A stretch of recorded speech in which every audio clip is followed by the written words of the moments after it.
Hola, muy buenas, soy el doctor Pedro Mayoral, odontólogo, especialista en ortodoncia y desde hace más de 18 años hago tratamiento con dispositivos de avance mandibular para tratar ronquido y apnea del sueño.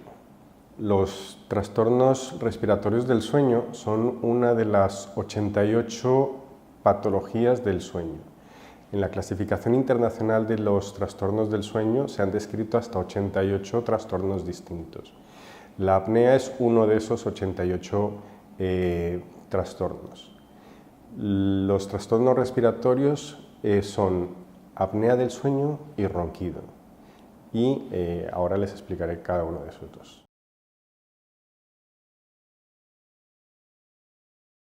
El ronquido es uno de los trastornos respiratorios.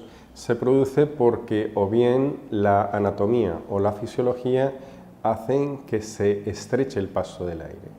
¿Cómo es esto? La lengua es un músculo que cuando dormimos se relaja, cae hacia atrás y estrecha el paso del aire.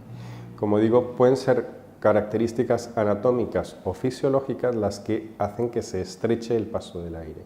Cuando el paso se estrecha, ese paso más estrecho es el que obliga al aire a pasar, al pasar por ese espacio más estrecho, pasa a presión, esa presión hace que vibren los tejidos y de ahí que se forme o se escuche el ruido del ronquido. Por lo tanto, el ronquido es un ruido del aire que pasa a presión por una estructura causado o bien por una alteración anatómica o una alteración funcional.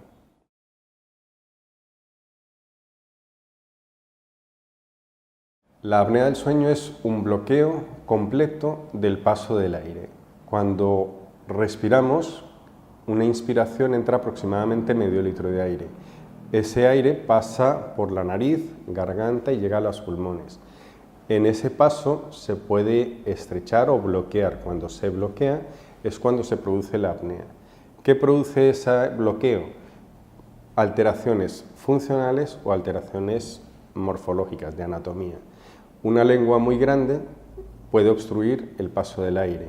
Una lengua que se relaja por una acción muscular pierde tono, cae hacia atrás y bloquea completamente el paso del aire. Una apnea es cuando dejamos literalmente de respirar. Pueden ser paradas respiratorias que pueden durar 10 segundos, 20, hasta 60 segundos o más. Si imaginamos ahora mismo dejar de respirar durante 10, 20, 30 segundos, eso es lo que realmente es una apnea del sueño.